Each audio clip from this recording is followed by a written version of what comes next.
Freedom of Expression and Safety of Journalists with UNESCO Paris. Karibu sana. Hello again. So I will be brief now because I understand I will be back after this introductory part to present to you the key findings of this global study UNESCO carried out, than already mentioned, on the safety of women journalists. And we believe that the findings of this study can help to get some lessons learned that also can be applied to other contexts, including the safety of women parliamentarians and others. But let me just start by saying that the internet is the biggest revolution for freedom of expression since Gutenberg invented the printing press more than 500 years ago. And this is a good revolution. Several groups in humanity that before the internet, they barely had the ability to express themselves without the mediation of other powerful gatekeepers, other powerful people. They now can express themselves. And these include women, women adults, women girls, women adolescents. Before the internet, it was not easy for women to express themselves in the public sphere without the mediation of other players, their husbands, their parents, their bosses, and so on. So our challenge here is how we protect this impressive gain that we had for women in general, but for women parliamentarians, women journalists, women human rights defenders, women environmental defenders, and others, how we protect this gain, and at the same time, we mitigate the risks that unfortunately are associated to the development of the digital ecosystem. And eventually, if necessary, we prosecute the harms that these negative externalities can generate. As you can imagine, this is easy to say, but it's not easy to implement. The balance that we need to find, the balance with different rights that need to be protected here, it's a delicate balance. And our challenge, the different stakeholders engaged here, governments, tech companies, civil society organizations, academic institutions, multilateral organizations such as UNESCO or the IPU, the challenge we all face is a collective challenge that precisely goes into that direction. How we look into these opportunities, we try to develop policies, evidence-based policies that foster these opportunities for freedom of expression and access to information, at the same time mitigating the eventual risks that these technologies can generate, and in some cases, aligned with the international human rights law, how we can prosecute these harms. Last Friday, we commemorate the International Day for Democracy. And maybe this is one of the biggest challenges for our democracies in the next decades. We are now have a kind of a consensus that we have a problem. We have a problem in this digital ecosystem. The problem that this system, although offering all these opportunities, is flooded with disinformation, misinformation, hate speech, conspiracy theories. And this kind of content, unfortunately, undermine the very right to freedom of expression and access to information that all these groups that have gained, have conquered in these last decades. And of course, the digital violence against these groups, in this case of this discussion today, women parliamentarians, but safety of journalists, etc., this kind of violence, aside of their illegality, it's a clear obstacle to keep expanding the freedom of expression and the political rights of these very same groups. So I do hope that this discussion today can enlighten us on how to move forward with concrete policies, with policies based on evidence. And we hope that the kind of evidence we are collecting from the the specificities of the violence against women journalists can offer interesting lessons for the particular discussion of the protection of women parliamentarians, so that they can exercise their freedom of expression, their freedom of information, and their freedom of assembly in the way that is protected by the Universal Declaration of Human Rights. Thank you, and I will be back later presenting elements of this study. Thank you very, very much, Galemi, for those opening remarks and sort of opening our thoughts and thinking for this very important session. I'm very pleased to say Nema, Honorable Nema, is here with us now, and I welcome her to introduce herself and to go ahead to give her opening remarks. Karibu sana, Mheshimiwa.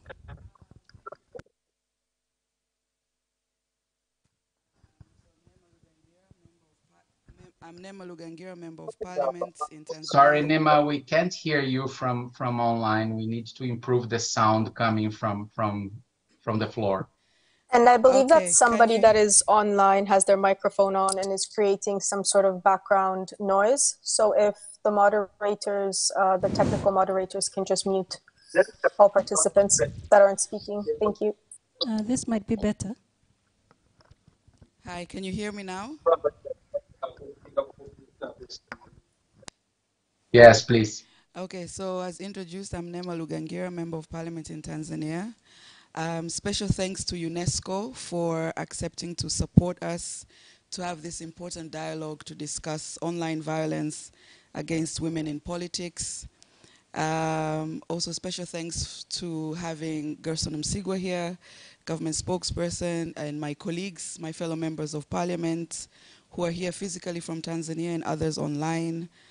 And very briefly, the main purpose of today's conversation is to discuss online violence against women in politics. UNESCO has done a lot of work on discussing online violence on women journalists. And over years, there's been a lot of focus on the abuse that women journalists get. But unfortunately, there hasn't been as much focus on women in politics.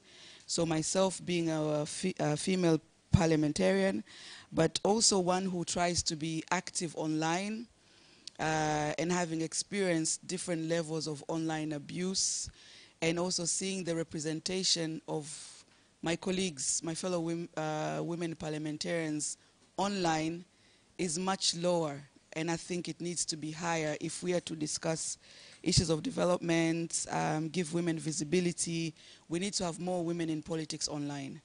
But unfortunately, the online environment isn't conducive for women in politics to be online because of the abuse that is subjected to us, just because of the gender. And so today we've brought together members of parliament and media, because also some of the, or a majority of the abuse that we get is as a result of how media also profiles us. So it's important to have the media here, because sometimes, you know, a female MP can post their photo that they've presented something in parliament or anywhere, and then the media, instead of presenting the issue that the MP has said, they'll choose a heading that is sexualizing the female leader, which then promotes and invites abuse, etc., etc. So I think we'll have a good discussion here. And it's good that we have the government spokesperson in the room with us, because a lot of these things fall under his docket for us to see how can we improve the online environment. So I think I'm grateful for everybody being here. And this is the first small event, and we hope that we'll have many other dialogues in this space, especially because next year we have local government elections, and 2025 we have general elections, and we need to see more women attaining political positions, and for that to happen, women need to be visible. So we need to start creating that environment now. Having said that, thank you very much. Over to you, Nancy, so that we start the first part. Thank you very, very much, Honorable Nema. And again, taking us back to why it is that we're here, the purpose of this important meeting, the issues already that are being faced. We'll be looking to hear experiences and recommendations on how to address the issues of online violence. So without, we can go straight into our first presentation. Galemi, you're very welcome, please, to take us through the global trends in online violence against women journalists, on the chilling research that was done by UNESCO. Thank you, Nancy. I'm sharing my screen now. Let's hope it will work well. Let me also recognize, I see online we have Honorable Jackie. She's an MP from Uganda who's already online, and I'm sure there'll be others online. So just to recognize also her presence, thank you.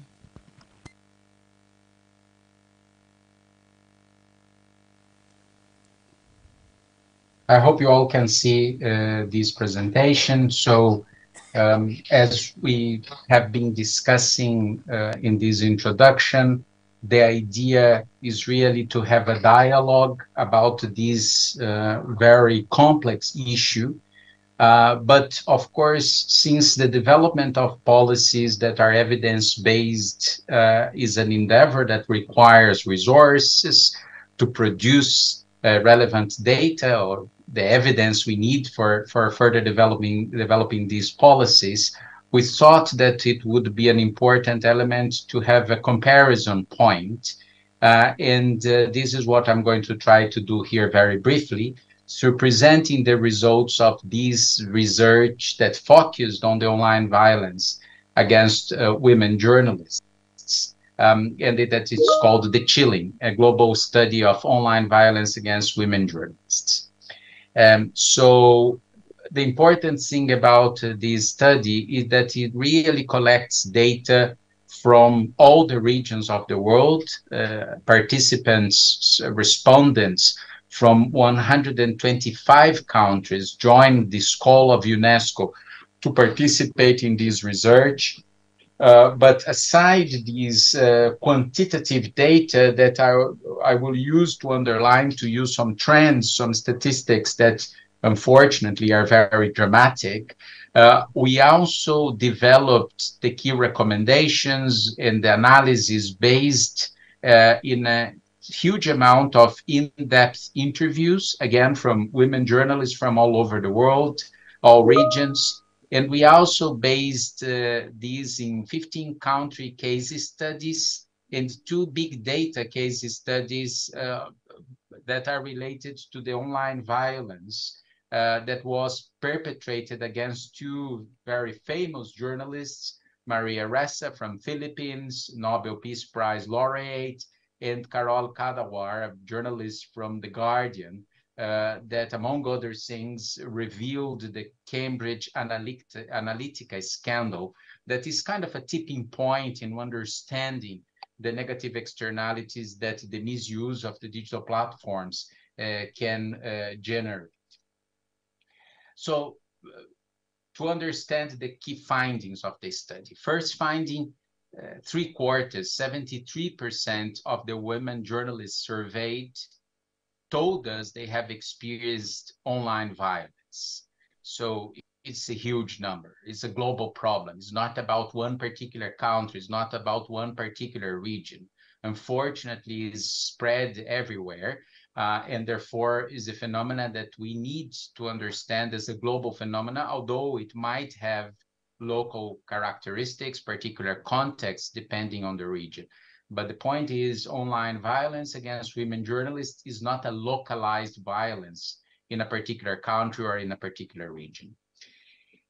The other important part of this is that the violence is, the threats are very abusive threats. They really go into concrete threats of physical violence, such as death threats and others.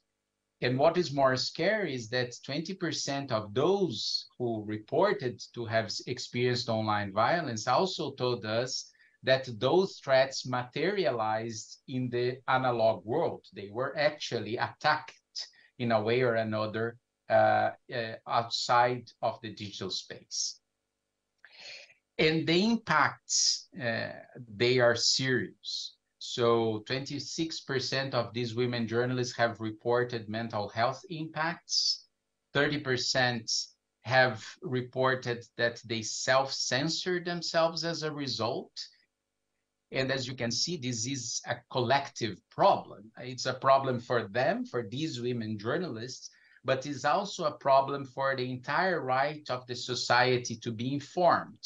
If 30% of these women journalists who are reporting on important issues, they decide not to speak anymore, is a problem for the entire collective rights to have access to information and freedom of expression.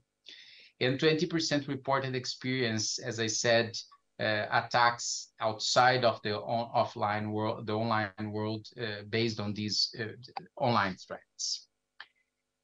So we also can see that it's clear that this digital violence has a strong misogynistic and a strong gender-based violence component. The women speaking, they are being attacked not only because they are journalists, but because they are women journalists. And particularly when they are reporting on issues that the attackers, the perpetrators, think they should speak about, the attacks are stronger and they are higher. So you can see that they are attacked when they are reporting on gender, when they issues, when they are reporting on politics and elections, when they are reporting on human rights and social policy. And of course, again, this generates an overall problem for the public sphere to be informed on those issues. So what were our responses as UNESCO? So first thing, of course, we do believe that these studies, and my team, of course, will share all the links with you.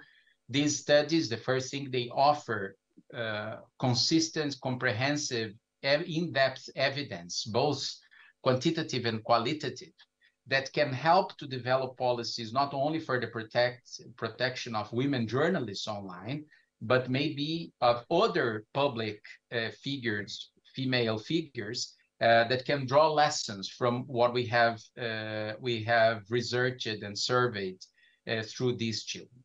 The second thing is that we used the findings to develop a series of global campaigns on these issues. And these campaigns, they had a strong outreach and contributed for further raising awareness about this topic. So the chilling, there is a specific part of this publication that is dedicated to recommendations for action. These recommendations are drafted for the different stakeholder groups. So there are recommendations for the governments, for the tech companies, for the civil society, for parliamentarians, for judges, and so on. And they go around different elements, among them capacity building, of course, of those different stakeholders on these issues, the development of specific resources, including within the newsrooms to protect women journalists from these attacks, the support for NGOs and other partners to strengthen their position in countering this phenomenon. And UNESCO is developing, will launch in the next couple of weeks, global guidelines on how to further enhance the governance of the internet ecosystem, including with regulatory recommendations to address some of these problems while protecting freedom of expression. Some of these recommendations are related to the transparency of the internet companies, because one of the huge issues here is that we simply don't know the size of the problem, because the internet companies, they don't share with us their data about what's going on the violence against women in general and women journalists, women parliamentarians in particular. These recommendations go along with the necessity of these companies to develop concrete risk assessments when they are developing new products, when they are developing their processes of content moderation and content curation. These recommendations of UNESCO on the guidelines go along what is required to have efficient processes of content moderation and content curation in order to address problems such as the digital safety of women journalists and other women, as we are discussing here. So very concretely, for the issue of parliaments. We have just signed an agreement with the International Parliament, the Interparliamentary Union, to develop capacity building for parliamentarians based on these findings and all these different recommendations, among other elements of this discussion. We do hope that what the discussion we are having here today, I'm sure Virginia from my team that is in charge of these particular activities will take lots of notes, will further inform this process that we are developing with the IPU. This is very much based on a huge program UNESCO has of capacity building of judges and prosecutors. We have already engaged 35,000 judges and prosecutors from all over the world in these discussions about freedom of expression and the eventual limits and problems that we have in the digital ecosystem. So I will stop here and looking forward if you have any questions so that we can discuss based on these concrete examples from the violence against women journalists. Back to you, Dana and Nancy. Thank you Thank you very much. Sorry, go ahead, Nancy. No, sorry, Dana. Please proceed. Yeah, thank you very much, Guillermo, for that presentation. I think it's a very good overview of the main findings and the scope, actually, of the research. So, you know, the study, The Chilling, explores the nature and the impact, of course, of online violence against women journalists. But we know it to be true also for other women that work in public roles, members of parliament included. In fact, as one of the findings showed, these topics, when expressed and explored on the platforms by women journalists, so topics such as politics, elections, human rights, and gender itself, are actually some of the main triggers for online attacks. And so the purpose of today's discussion is to really explore this and explore the similarities that you as female parliamentarians might experience. And I think this will be very valuable in informing UNESCO's work, but also UNESCO's collaboration with the IPU. And so with that being said, maybe I will hand the floor over to Ms. Sanchez from the IPU, who will be presenting their gender partnership program. I'm sorry, the presentation will be done by my colleague Brigitte. Thank you. Of course, yes, please, Brigitte. Thank you. So I will share my screen. Before you go, I just wanted to give an introduction about Brigitte. Can I? Okay, I can share it now.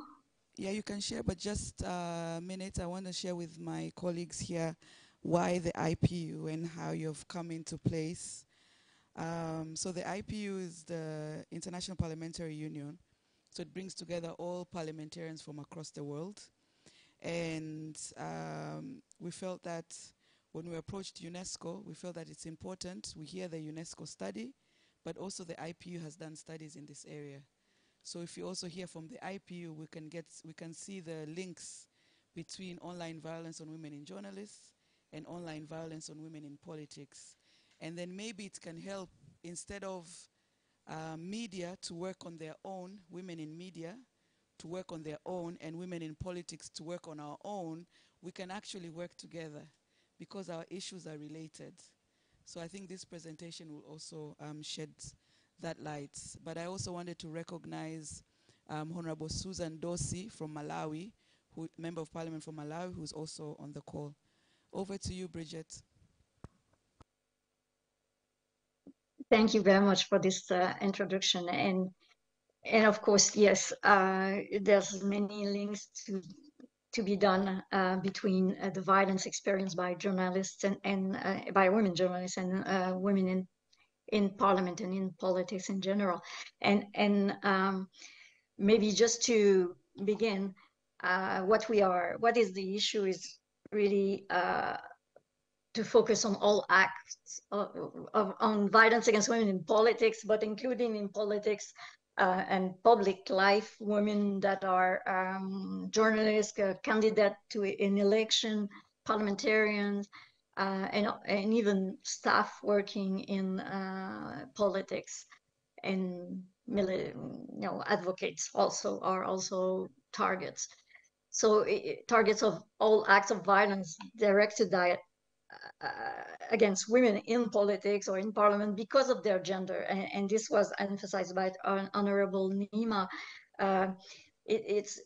They focus on their gender to discourage them for engaging in politics, as well as to influence and restrict or prevent their individual or collective participation in political life. And for us at the IPU, it was, as we are really focusing on advancing women in politics, it was very important. And also I will echo what Mr. Canella said. It was very important to have some data, to have evidence of the problem, to enrich knowledge. And this is why we did 4 studies. One, first international survey in 2016 with women MPs, and then we engaged in a series of regional studies. And the first one was done in Europe in 2018 with the Parliamentary Assembly of the Council of Europe, and another study was done in 2021, a regional one in Africa. So I will focus on the African study, but also just explaining the link also with the regional study in Europe and the global study. It was important for us also to take into account the voices of women parliamentarians, what they have to say about their experience, and to have data to raise awareness and encourage Parliament to address the problem. So the African study was done in 2021. It was based on confidential interview. Sorry, it was based on confidential interview with 224 women from 50 African countries, and 137 women parliamentarians participated in the survey, and also female parliamentary staff were also interviewed. And what we found out is that 80% of respondents for women parliamentarians, 80% of respondents have experienced psychological violence as one form of psychological violence. That is to say, 67% have been subject to sexist remarks directed because of their physical appearance, on stereotypical gender, or really sexualized remark. 46% have been the target of sexist attack online. So that's what the topic of the meeting today, 46%. So it's very high number. And 42% have received death threats, threats of rape, threats of beating. So very grave, very threats, and 39% have faced intimidation. So it's so there's online and also offline psychological violence. So that's a picture about the kind of comment that women MPs receive on social media, for instance. So you're useless. Why are you meddling in politics? Be careful of what you do, or you will regret it.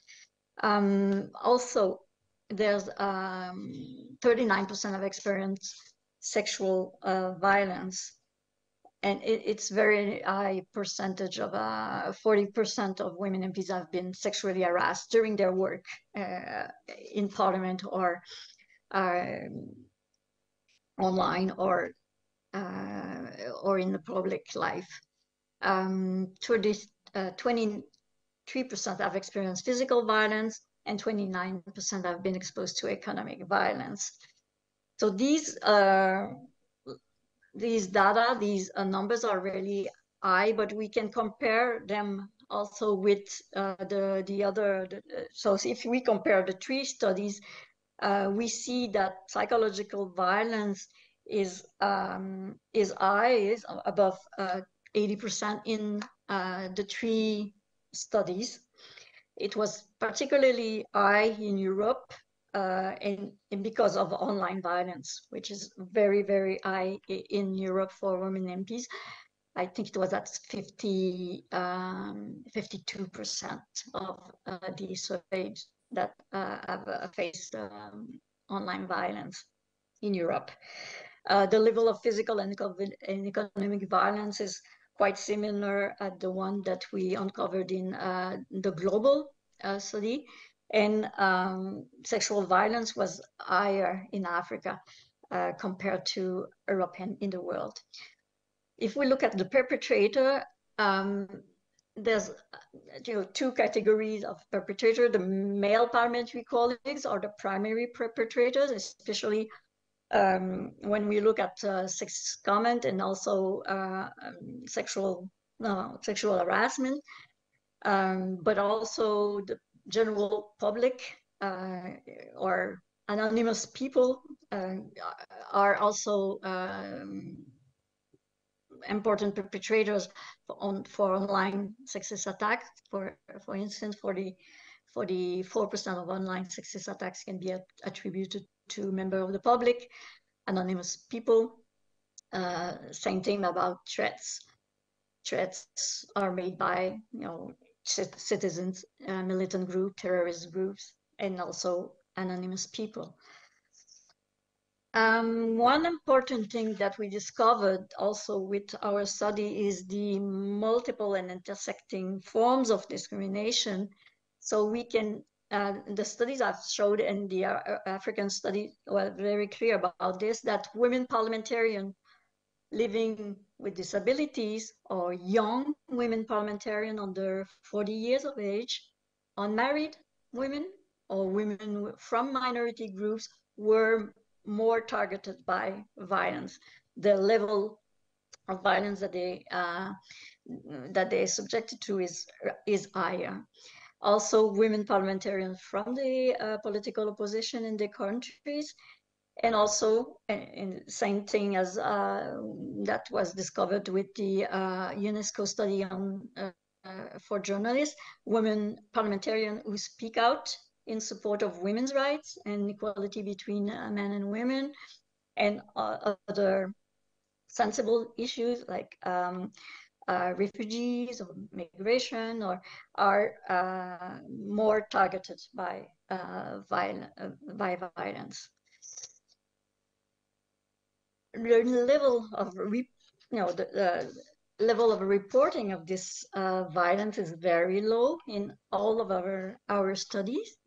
For the African studies, only 27% of women parliamentarians and 33% of female parliamentary staff who had been slapped, pushed, or hit, physical violence. Only 27% reported the fact that they were aggressed.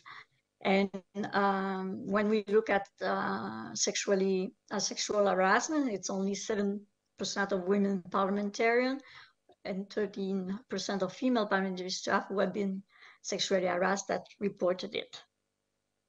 So it's something that is still not addressed, and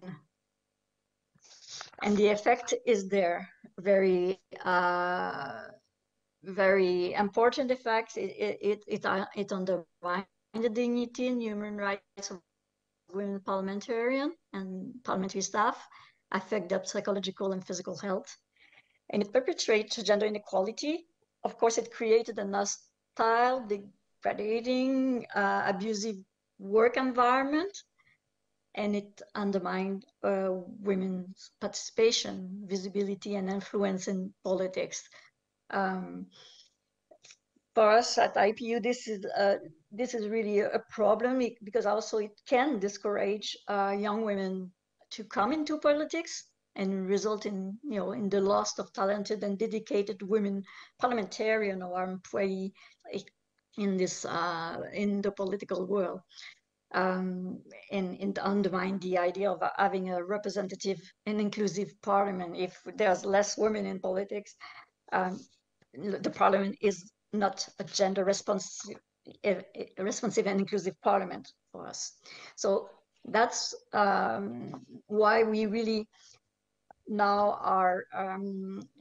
are promoting and encouraging Parliament to create conducive environment and mechanism to report and lodge complaints for women to report and lodge complaints. So mechanisms that are really well constructed and that women can have confidence to report. And also to also have strong legislation and policies to address violence against women in general, but also violence against women in politics. And that covers new forms of violence that we are talking today, particularly online and technology facilitate gender-based violence. And with all the recommendations from UNESCO, this is a focus that we will have on during the next coming months to also help Parliament to address online violence. And of course, what we did also at the IPU is to provide guidelines to Parliament with advice, practical information to create their own internal policy against harassment and gender-based violence in Parliament. And in this, we really call on Parliament to carry on their own assessment of the situation, also to adopt, as I said, specific policies, and also ensure that such policies are applied to all categories of person working in Parliament.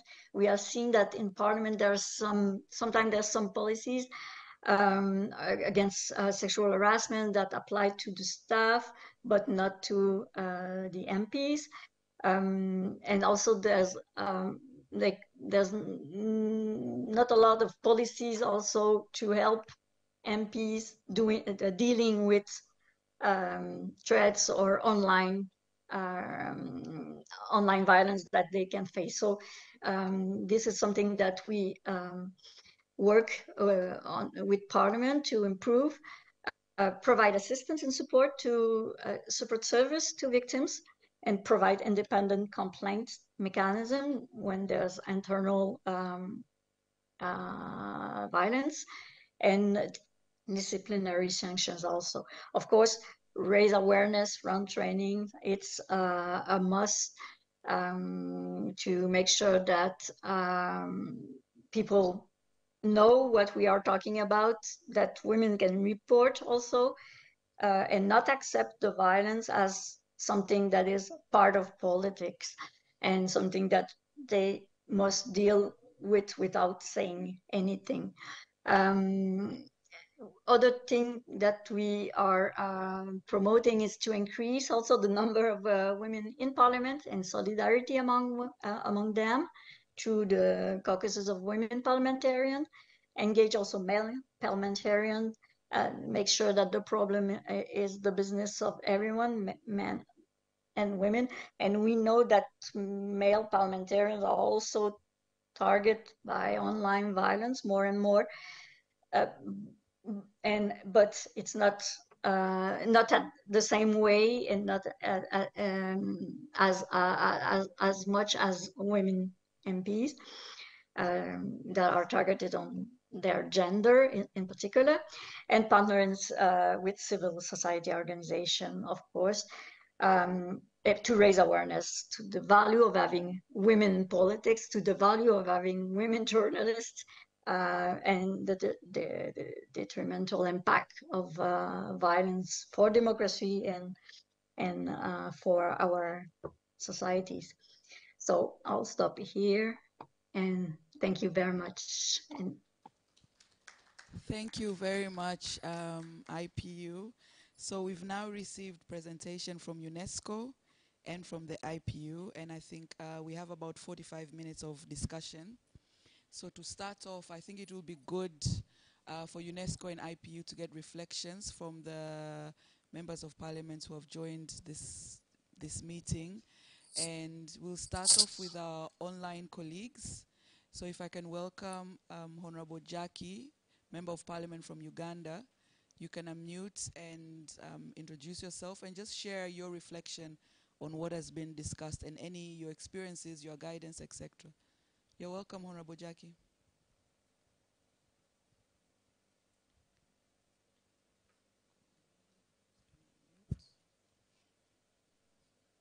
You need to unmute yourself, or Honorable Susan Dorsey, Member of Parliament from Malawi, if you're ready, you can unmute yourself and just contribute. Thank you very much, Chair. My name is Susan Dorsey, Member of Parliament from Malawi.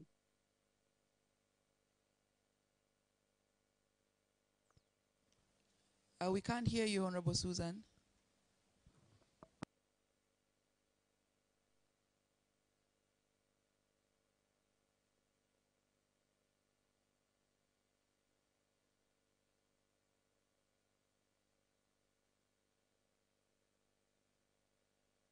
While we're waiting for Honorable Susan, Honorable Esther Passaris, Member of Parliament from Kenya, you can unmute, contribute, or Honorable Lydia from Ghana. Whoever is ready can just unmute and give their contribution.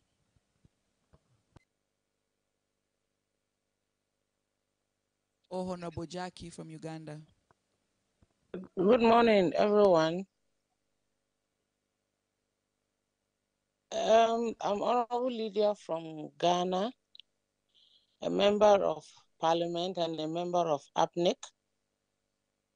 I am so glad to be part of this meeting, especially as a parliamentarian and as an unmarried woman. It has been one of the issues that we as African women have. People think that journalism, parliamentarians, that civil society or work that has to do with civil engagement is a reserve for men.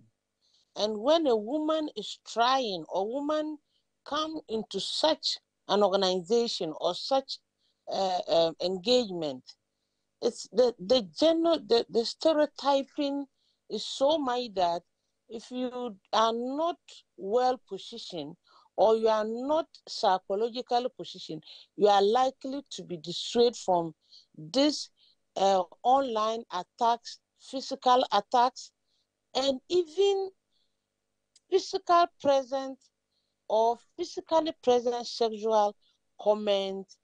For example, you can be walking and your fellow parliamentarian will tell you, "Oh, you look beautiful. Can you visit my office?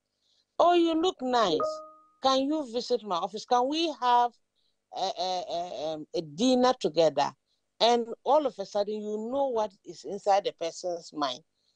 And it has been very difficult for some of us, especially for the past 3 years that as I'm a parliamentarian. And I am very much in sync with the report of the IPU.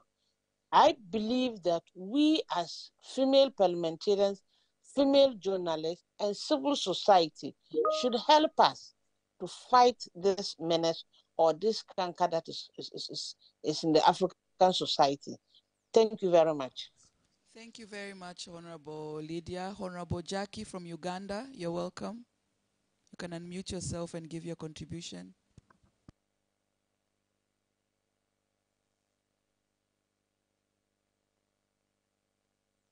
Oh, Honorable Jackie. Yes, we can hear you, Jackie. Hello, can you hear me? Yes, we can hear you, Honorable.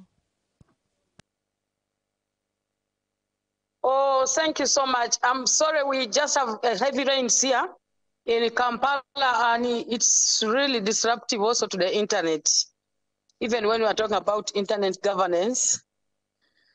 But thank you, Chair, and all the other people who made the great presentations. I will restrict my contribution to parliamentarians and violence, internet violence, for the second presenter that talked about parliaments.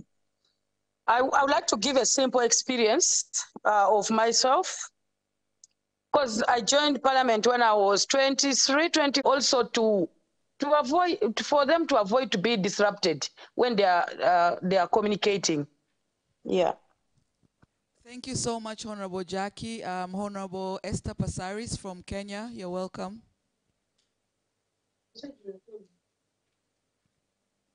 Jackie, you can mute so that Honorable Passaris can unmute and make her contribution. You're welcome, Honorable Passaris. Hello. Here, yeah, Susan, you can go ahead. Hello. Yes, we can hear you, Susan. Go ahead. Can you hear me? Yes. Oh, okay. Thank you. Thank you so much. I'm really happy to be part of this conversation this morning. A young one, someone who is not married. There are a lot of issues that are happening, that have been happening and that are happening. And I'm happy that we are having this discussion whereby as Malawi will in 2025 and campaigns have already started. So a lot of women, for instance, in my country, they are not, they will say, a lot of men, they call, we are called all sorts of insults. Whenever you want to contribute, you can't contribute. At the end of it all, she's doing this. We are attacked center, left, right, anyhow. So I'm really happy that issue, and we will be happy to see that most women are encouraged to be. So nobody is absolved from the pain of attacks on social media, and that is the new norm, right? We've gone from the physical to the social media, and the social media comes with the depression that we are experiencing in our world today. Thank you. Thank you very much, Honorable Passaris. So we've now heard from West Africa, Member of Parliament from Ghana, East Africa, Member of Parliament from Uganda and Kenya, and Southern Africa, Member of Parliament from Malawi. Now let's come back here to Tanzania, and I don't know which of my colleagues wants to go first. We'll hear from a female Member of Parliament, and from the IPU study, it was said that sometimes the abuse that we go through is subjected to us by our male colleagues. So after the female Tanzania MP, we will hear from our male colleague who will give a reflection from the 5 countries. So first Tanzania MP, Honorable Salome Makamba. And then we will hear from our male colleague, Member of Parliament, who is also an advocate. You're welcome, Salome. Thank you. Thank you very much. As introduced, my name is Salome Makamba. First and foremost, I would really like to applaud and congratulate our colleagues from IPU and the other presenter from UNESCO. You have done a very good study. It has opened a lot of things to us that we honestly didn't know. Basically, from myself, I am very much appreciating that you managed IPU to do study to at least 50 countries of Africa out of 54. You did to 50 countries. I'm still very much doubtful the number of MPs that you have interviewed. From 50 countries, 224. I believe if you could go to more people for interview, perhaps you could get a different observations. To be honest, as a representative from UNESCO said, the journey to fight against women violence, women journalists and women politicians, is not an easy journey. We must all agree. Why? Because we might have very regulations and laws in place. We might have a very aggressive women who wants to be involved in politics, but at the end of the day, we have a lot of myth, taboos, tradition, and cultures that keep pulling women back into this involvement in leadership. So, at least I've been in the parliament for the past 8 years almost now. This is my second term. I must share an experience that this is not an easy journey. From the observation, I went in the parliament when I was just 29 years old. Now I'm 29, 28 years old, and now I'm almost 37. But to be honest, if you come into the parliament, or if you get involved in this journalism work when you're still young, chances of being abused are very high. But it depends on how you perceive it, on how you portray yourself against these violences. If you resist them by saying that, you know what, I'm a woman, but I'm a leader. If you resist by doing so in action, in your actions, it will automatically minimize the chances of being abused. I'm also coming from the minority, from the opposition wing. The situation is even more worse, as the research have said. But telling you one thing, this fight is beyond laws, is beyond activism. It is about yourself, how much you trust yourself, how much you portray yourself, how much you resist to be abused in front of other people's eyes. So one thing that we really need to learn is to start learning how to live with this situation, resisting onto this situation, how you dress, how you move, how you address people, how you build your arguments, also determines who will abuse you. So one thing, for example, in Tanzania here, the good experience, my colleagues will also agree with me, we have made a very good law on the protection of women in media and in wherever. But I'm telling you one thing, what we do here, we know each other.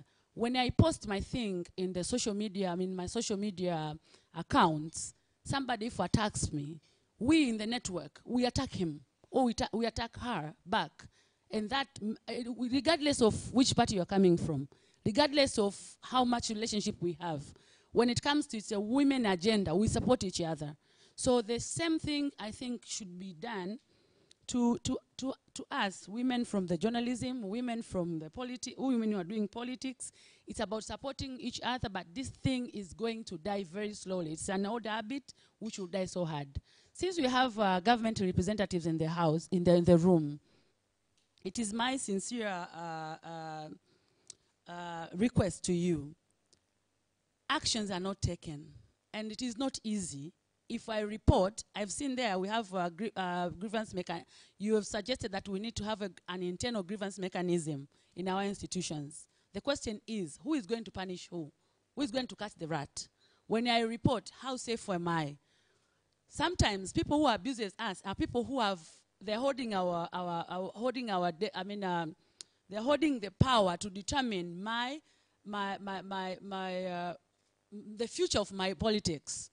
There are big people in our parties. There are big people in the government. As one of the ladies saying, he might ask you to go out for a dinner. You say no. Where is my tomorrow about it? So I think we need to start by doing examples. And I don't have any doubt with the government. We have our president, she's very much committed to make sure that she's empowering women into politics. That is not a problem. Problem is who is taking action against who. If I report, how much am I, by which extent will I be safe that I will still be in the parliament, or I will come back to the parliament after elections? That is very much important if the government will help us on that. Thank you. Thank you, Honorable Salome.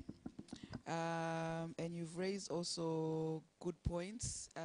On the issue of the law, just to clarify, because we have here the government spokesperson, actually we don't have a law specific about online violence on women in politics. We have a law that talks about cyber security. So it's two different things. And then recently we passed a law on personal data protection, but it's not specific on women in politics. Like what Kenya have done, They've developed a law on online violence against women in politics. Even the UK, they're developing a specific law. Germany, they're also developing a specific law because, as you said, issues of women in politics have to be handled differently. The cybercrimes is telling you should go and report to the police. How can a member of parliament go to report in an open space in the police, and the leakage of information and your protection? So it has to be handled differently. So now I welcome Advocate Edwin Swale, who's a member of parliament from Tanzania, and he is a male member of parliament, and we thank him for accepting to come to our discussion because we believe for this agenda to move forward, we need our male colleagues. You're welcome. Thank you. Once again, good morning. I'm really honored as a male member of this special dialogue. And as I was introducing myself at the beginning, my name is Edwin Enos, a member of Parliament of Tanzania, representing Rupembe constituency from Njombe region. Actually, I'm so much overwhelmed by the testimonies by our presenters, especially from an MP from Kenya, Esther Passaris. It is really touching. I want to share some few things. One, as a male participant, I really agree that women in politics, they are being targeted. And the reason why, from experience as an advocate, in several occasions I have prosecuted cases for elections. During election campaigns, individuals used to design several election tricks on how to win elections.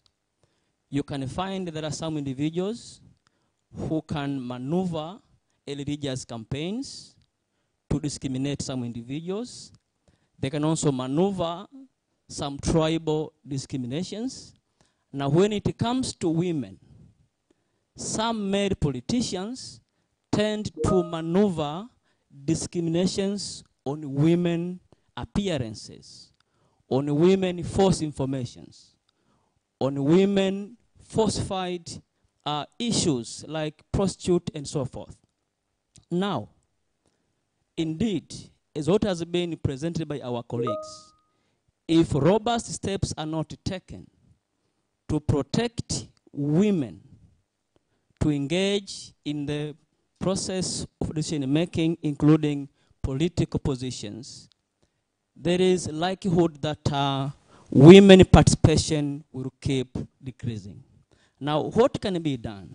To my opinion, for experience of Tanzania, if there is evidence that somebody has used religious discrimination or tribal discrimination to win elections, the election laws will disqualify that person from sitting for the position. So I could urge, as we go forward, to take steps to protect women.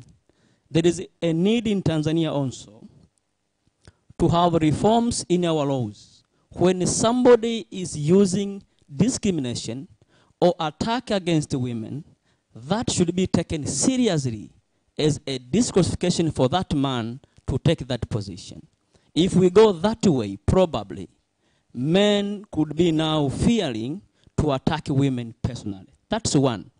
Number two, which is also very much important, as we agree that this is a challenge to women, we have also to take some steps.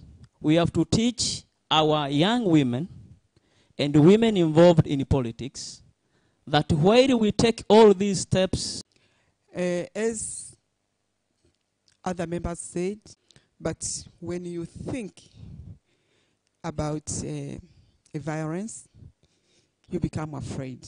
Myself, I used to open this social media frequently, but I wouldn't use it because I'm afraid to be a member for her encouragement. She's the one who told me, you have to use it. So we have a lot of journey. We have a long journey to be protected. We have a law, but it's very general. We should push to have a specific law concerned digital violence, especially in women's movement. We have to push it. We have to make sure that the laws are useful. So, for me, I thank God and other people who encouraged me to use this dialogue, to use this social media, because we have a lot of things to share. We have a lot of things to present to our society. But when you think people will abuse you in other way, so you become afraid. So we have to be encouraged every day, every time, so we will reach our goals. Thank you. And another thing, I think we're supposed to expand the decision making by adding the voice of women in parliament, because women politician leaders faces some challenges like unconscious bias, difficult expectations, gender bias and stereotyping in the workplace, and overcoming imposter syndromes. Thank you. Thank you very much. Now, before I welcome our government spokesperson, I will also contribute a little bit on this topic. So last year I formed an NGO called Omuka Hub, and they're saying it's their freedom of expression. Even very recently, Her Excellency the President said that uhuru wa maoni, freedom of expression, has a limit. There's a point where it's no longer freedom of expression. And when we raise it as women, we're being told that we're looking for favors. We want to be protected. We cannot handle criticism. But the issue is not I cannot handle criticism. If I've organized this meeting today, criticize me on the topic of this meeting, come up with issues on the agenda. But then if you shift and start saying, oh, I saw you talking so closely to Msigwa. Why did Msigwa come to your meeting and he never goes to people's meetings? Oh, Msigwa, there must be something between you and Msigwa. That is now shifting. Why should you assume that Msigwa cannot come to an event organized by a woman on the content, on the credibility? Why shift it on women? Sometimes I can make a post and maybe Honorable Salome will tell me, hey, delete that post. The picture you look, maybe some skin is showing. Why should it be that way? So I think these are the issues that we're trying to discuss, and the repercussions are big. The MPs who are here are online, but they're online on Instagram, not on Twitter, probably not on other social medias. Why? But one of the challenges, I think Honorable Jackie from Uganda said, when we are invited for interviews, if the topic is on economy, on your work in the constituency, they shift. They start saying, hey, so you're a woman. How do you handle being a member of parliament and being a woman? How do you handle your husband? What has that got to do with anything? How many kids do you have? But when Advocate Swale goes for an interview, they will not ask him, how are you handling the many women that you have? They won't ask. They will not ask. When our government spokesperson here, Msigwa, goes for interviews, they would not ask him, how are you managing all this with your family? How do you cope with the house chores? Why? But they ask us. So when you're going for an interview, you're prepared to talk about your agenda. Someone throws this question to you, and then it shakes you, and they will not air your good contributions. They will choose that part, and that's the part they will air. So the reason of having this meeting and having media with us is to also understand a lot of the abuse we get is also the way media profiles us. It's also the way media presents our work. So I think now we can go back to our government spokesperson. You've heard You've heard the two presentations, and you've heard women parliamentarians from Ghana, Uganda, Kenya, Malawi, and Tanzania. So as a government spokesperson, what is your reaction? What do you think the government can do? And also, how can you also work with your other government spokesperson from the other African countries? Thank you. You're welcome. Thank you, Nema. A good morning to everybody. I'm very pleased to be part of this dialogue. I think it is a very important dialogue when we try to address the very serious problem of women violence. A number of you have spoken about the side of the parliament, but I think the scope of this problem is very wide. It touches almost everywhere and every woman. It's not in the parliament alone. And I was asking for a permission from Nancy if I can pass a microphone to Joyce so that she can share a perspective on the media side. Yes, because we also face the same problem, and it has been a part of my assignment to work close with the stakeholders and see how we can mitigate the problem. Now, if you don't mind, before I speak anything, if I may allow my sister to speak about this. Thank you. Is it morning? Yeah, Joyce from Clouds Media Group, and also I'm a chairperson of Tanzania Media Women's Association. I could say something. I saw my colleague from the Chanzo. Maybe you can say something also, because I think you are on top of the management, right? Yeah, what I want to start is that media houses, we are facing the same challenges as you, Member of Parliament, you are facing. For example, media, women in media, we also face the challenges, the violence as you face. Bad enough, media houses are like male club. So I'm speaking right now, but we don't have a digital police maybe, or a police maybe which can handle those kind of violence and yes. So you can see how a challenge it is for us media houses to deal with those kind of violence in digital platforms. But also we are lacking skills and techniques. You are complaining on how media just interviewing you and take the content for the platforms. Most of the time we are looking for the news that we think it is going maybe viral, yeah, and maybe you can get viewers, likes, and also you can sell maybe your newspaper, which is not right, because sometimes you follow your ethics. So what I want to say here is for us to work together, because we are now fighting or looking for the solution of our challenges. So I think we need to work together so that maybe we can come up with a solution on these kind of challenges. I heard about the recommendations like having capacity building, and also the report, I think, from UNESCO talk about global guidelines. Yeah, we can have global guidelines, but we need to see those kind of guidelines, are they friendly to our context?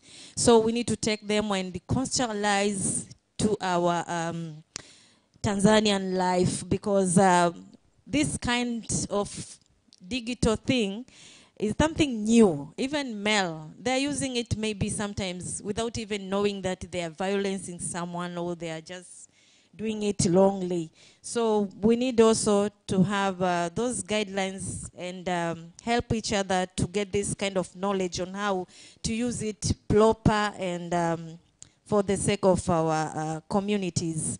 And lastly, I would like also for you, Member of Parliament, to challenge us as a media houses to have those kind of policies and guidelines.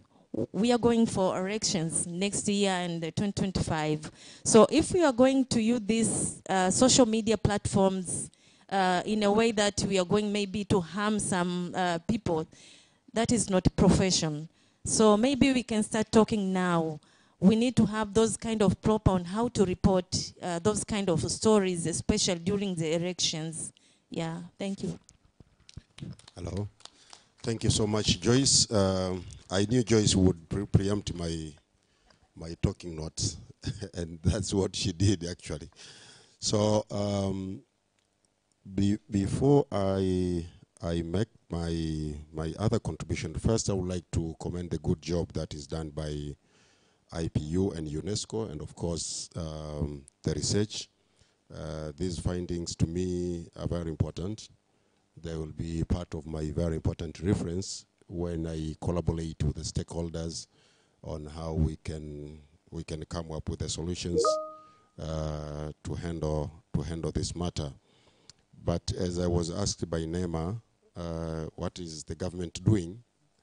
Yeah, of course we are missing some very important legal inputs that will help us to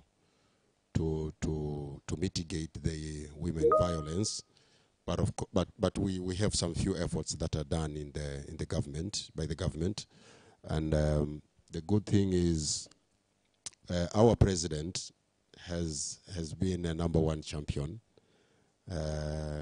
in fighting against women violence, and of course the online based violence being among of them. We are currently finalizing the process of Political Parties Act. These are the things that will be very much considered, and I would like to appeal from you, members of Parliament, to make sure that when this bill comes, you put enough input, because otherwise the government works by law. If we don't have any very good legal framework that will help us to protect women, journalists, women, politicians, and others, there is nothing we can do. And the biggest challenge that we face in this country, I think, my opinion, I think we really need to invest on awareness campaigns. We might be talking that this is violence, but trust me, most of the violent acts that are happening in the community itself does not understand whether it is a violence. I'm from the same region as Honorable Enos from Lupembe. We are from the same, actually from the same district, actually. To our district, to our community, approaching a woman is not a problem. Whether you abuse or you don't, it is not a problem. Now you approach how? It's not an issue. And no one is complaining, because it is part of our life. It's how we live. It's how we go about. So I think we really need to come up with a very strong campaigns on how we can tell the women themselves that this is not right, this is right, this is not right, this is right. That is one. But second, I propose, if we really want to work on this, we need to work on this in its totality. Here we are talking about women violence in the media and in the parliament. But trust me, the situation is very bad in the entertainment industry. Very bad. And, sorry? Yeah, sure. And in the government offices as well. So I think the campaign is very tough, but we should not give up. Everything is possible, and that's why I'm very happy to be part of this dialogue today. I have my takeaways that I will go and work on them. On our side, you know, I'm leading Government Information Services Department, we are closely dealing with the media, and it is something that we will consider. We have just made some amendment in our Media Services Act, and currently the minister is finalizing the regulations. There are areas that we will consider, but to be honest, hardly we will consider on how we can improve the numbers of women journalists in the media houses. You know, sometimes when there are few, they are easily attacked. But if there are many, maybe their numbers can help to curb the situation. But as I've said before, also the government is in the process to finalize the Political Parties Act. That will definitely consider how we work on the women violence. My last input is together with awareness campaign, we also need to work on the perception of the community. Perception of the community, that is very important. And in this, we really need to work very close with the women themselves, because there are a lot of acts where women themselves are attacking their fellow women. And that is very serious. You know, we cannot say that we will remove this problem if women themselves are not in the front line. So that is very important. So to finish, I'm trying to avoid repeating some points that are raised by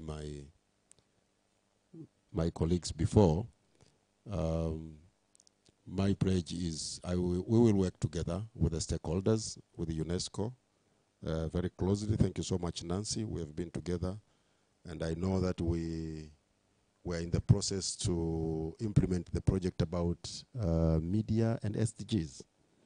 I think this will be one of the very important parts that we will put more efforts to make sure we work on the women violence in the media on my side, but as a chief government spokesperson, because it is a media-related violence, because any violence that is done online, it is within my docket. So we'll try to push in all sides. Thank you so much. Thank you so much, Sigwa, and I think we've had a good discussion, and it's the first of many, I believe. One of the quick takeaways for me is that we need to have an awareness campaign to raise the issue of online violence on women in politics and the linkage, and this campaign can be a joint campaign with women in media. And then number two, I think we need to have targeted training for digital resilience for women MPs or women in politics. I'll give an example. About a month ago, I think about 2 months ago, I was abused, like I think 4 days straight on WhatsApp, in WhatsApp group. Several WhatsApp groups at the same time. And I'm not even exaggerating, I think I didn't eat for 2 days. The psychological effect, I could really feel it. As strong as I am, I could really feel it. But I stayed strong, and I kept trying to post my things in the same groups. You post and you run away very quickly. So I attended a meeting last year at Costa Rica, and I met the CEO of WhatsApp. So I explained to him, how do you control abuse that happens in WhatsApp groups? So first I learned that you can actually report a WhatsApp message, and it goes straight to WhatsApp, and they can block the number. I didn't know that, number one. Number two, you can still remain in the WhatsApp groups, but you can archive them so you don't see them. So you can see, as active as I am on social media, I use WhatsApp, but I didn't know that there's that option. So I think there's a need for members of parliament and women in politics to get training on digital resilience. The third thing is the issue of verification. I always talk about verification of social media accounts of women in the public. Because in most of these social media platforms, when you're verified and you report, your issue is handled differently and when you're not. So when UNESCO is looking at this issue, they need to look at it because there is a favoritism in a way that women MPs from Africa and women MPs from Europe are being handled by the social media platforms. So without taking much time, I think we can hear from IPU. We can get the reflection from IPU, Bridget. And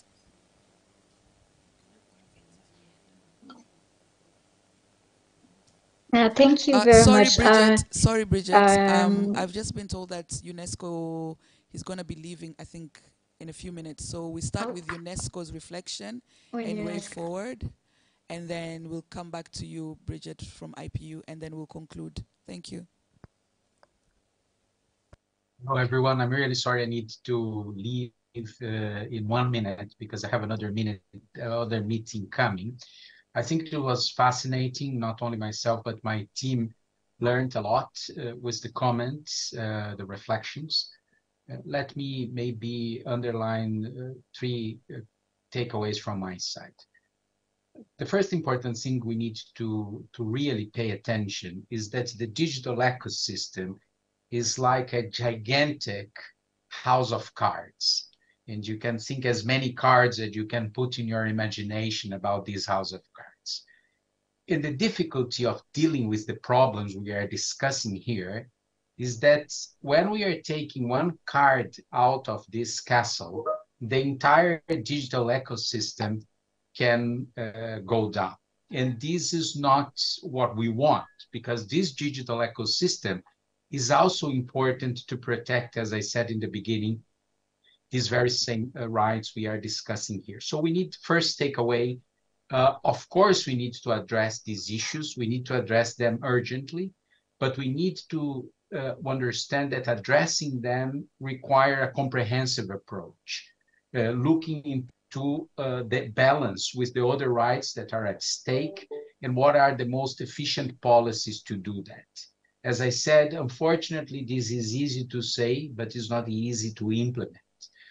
We are open in UNESCO to assist, to help all our member states, including parliaments, to go down this path that is needed, but it's not easy. Second important issue, I think mentioned by the honorable parliamentarian from Uganda, this kind of violence against women journalists, against women parliamentarians, against women human rights defenders, among other negative consequences, it also have a very important chilling effect on the young generations. We are listening young women that have gave up their dream to become a women journalist because of the violence they see against role models that they identify, like Maria Ressa or Carol Kadawar or others. So we do need to raise awareness here, because we might be preventing future generations of women parliamentarians, women journalists, women human rights defenders, if this continues like that. And third, in a very pragmatic note, during this conference we did here in last February, that some of you were present, Internet for Trust, we received a pledge from several networks of regulators from all over the world, including from Africa, that UNESCO could facilitate a network of networks to discuss this problem. Networks of regulators from Africa, from Europe, from Latin America, from Asia, but also networks of parliamentarians, of electoral managerial bodies. So this is just to say that myself and my team we are open to see how we can engage you more in this kind of work, how we can share more knowledge, how we can try to tackle these challenges together. So thank you very much for your attention. Unfortunately, I need to leave, but my team remains here, and I'm sure this is the first of many. Honorable Nima, always a pleasure to work with you and with your team, and I'm sure we are going to think on the next steps of this important discussion. Take care and have a wonderful week. Bye. Thank you very much. Now, before IPU, even just for 1 minute, because we have the Director of Gender here from the ministry that is responsible for gender, I think it's important to also hear, even in 1 minute, what are her thoughts and what will the Gender Ministry do on this agenda going forward?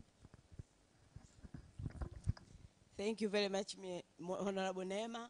But already the government spokesman have already talked, so we are doing gender. Okay, thank you.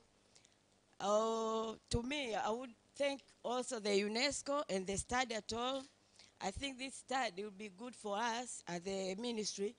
There is many points here we would take it on board, but in a few minutes I would like to say that in our ministry we are in the process of developing gender and women policy of 2023, and in this policy with this strategy we have already incorporated the issues of the women violence in the media.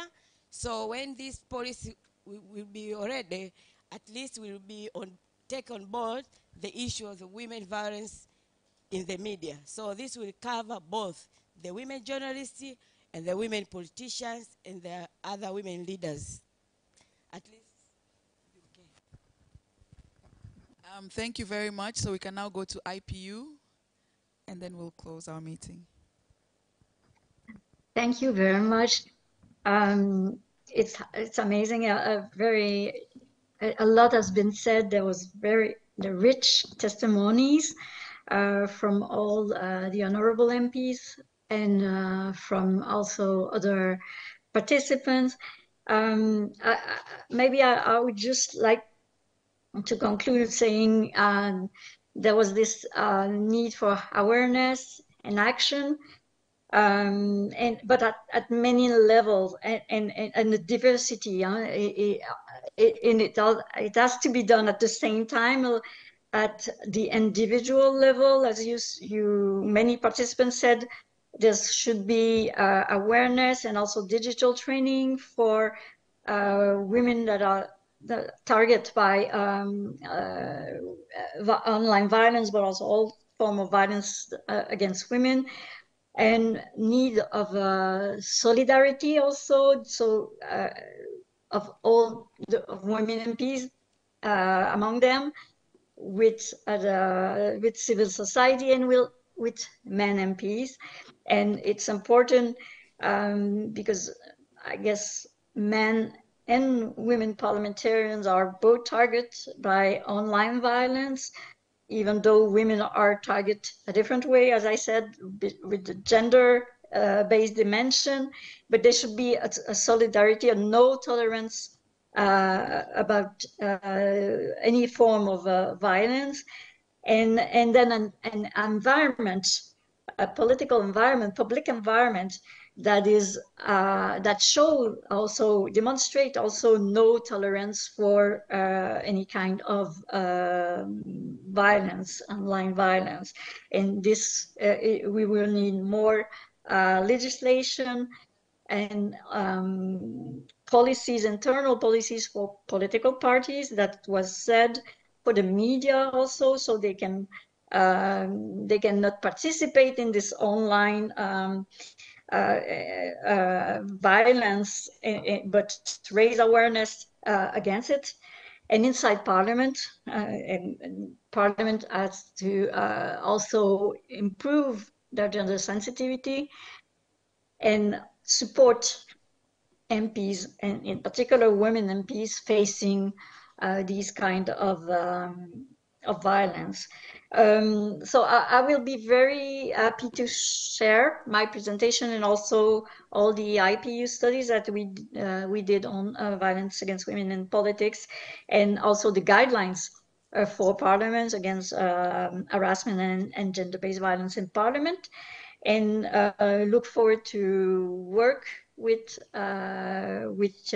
you, with your Parliament, if you want to improve internal policies and also legislation.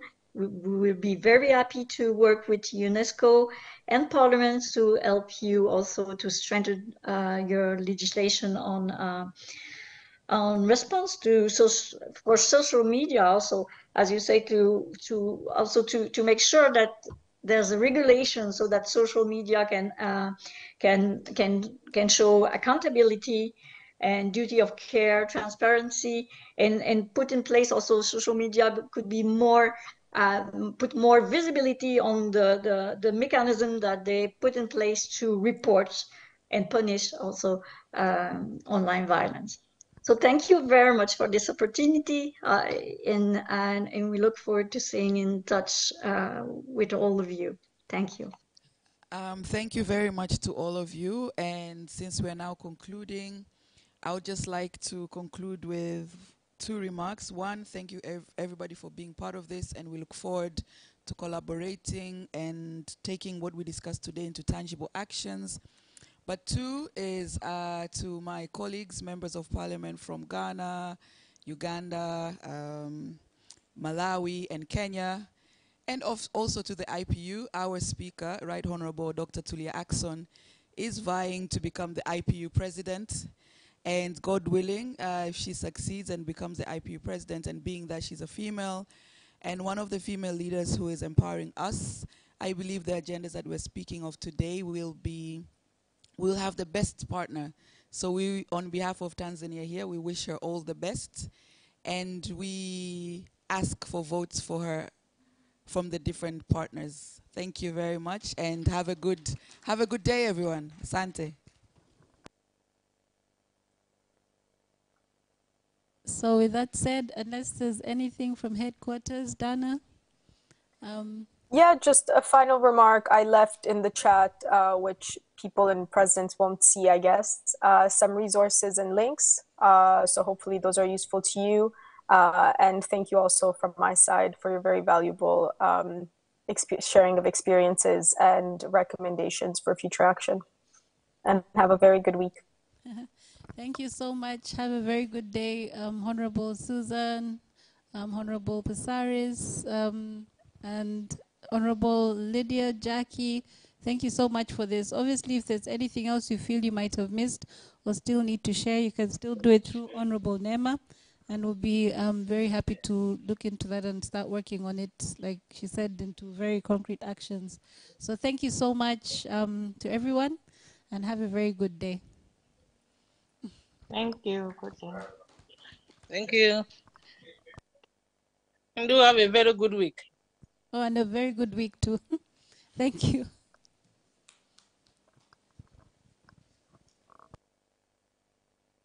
Thank you, everyone. Thank you. Bye.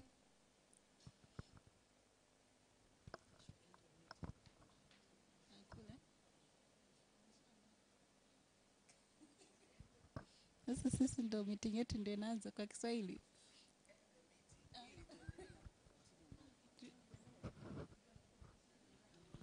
Sasa we can go back to our meeting. No, nawashukuru sana kwa kufika. Kwa kweli this has been a very rich dialogue.